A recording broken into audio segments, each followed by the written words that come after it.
Pessoal, essa questão do TRXF tá longe de se esgotar e uma particularidade me chamou muito a atenção: se o preço dos imóveis pode mudar depois da compra. Quando um fundo imobiliário ele anuncia a compra de um imóvel, você fica imaginando que o valor informado no fato relevante é o preço definitivo da transação, certo? Mas no caso do fundo, surgiu uma questão que precisa ser esclarecida, porque parte das novas aquisições ela pode ser paga com cotas do próprio fundo, ok, grande parte. Na prática, o proprietário entrega o imóvel e recebe cotas do TRXF como pagamento, ok.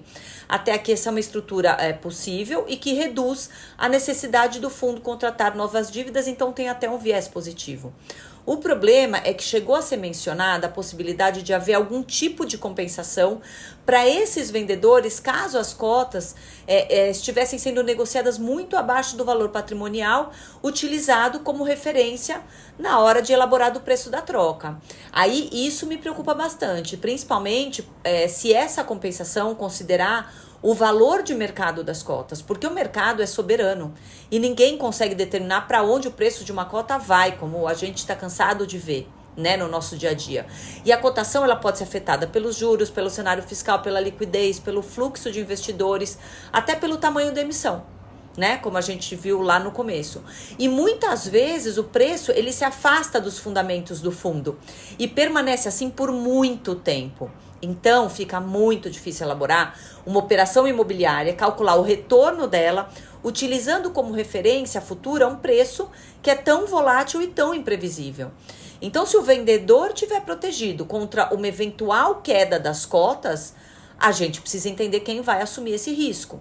A preocupação é que ele seja transferido para o fundo e, consequentemente, para os cotistas, né, que são a parte mais fraca, os minoritários, né? Além disso, se o fundo divulga a compra de um imóvel por determinado valor, mas depois precisa compensar o vendedor, o custo econômico da aquisição pode acabar sendo muito maior do que aquele que foi inicialmente apresentado. E nesse caso, o preço anunciado no fato relevante não seria necessariamente o preço final. Seria apenas uma primeira referência, sujeita a um ajuste posterior em favor do vendedor. E se o custo definitivo não é conhecido desde o início, também fica muito mais difícil avaliar o retorno real da operação e fazer a modelagem que nós analistas fazemos para observar todos os pontos. Então, por isso, a gente precisa de respostas bastante objetivas. Essa compensação realmente existe? Em quais aquisições? Ela considera o valor patrimonial, o valor de mercado, ou ela considera os dois? E qual vai ser a data utilizada? Existe um limite para esse ajuste? E esse eventual pagamento adicional já está incluído no valor divulgado nos fatos relevantes?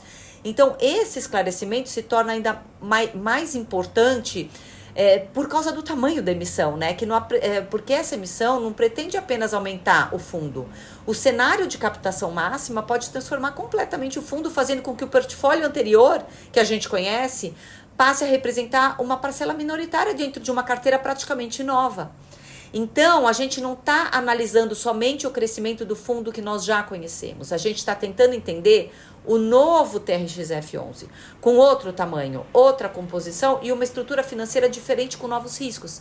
E justamente por isso, qualquer incerteza sobre o preço definitivo dessas aquisições e sobre eventuais compensações aos vendedores, ela precisa ser esclarecida antes que seja possível avaliar corretamente essa transformação.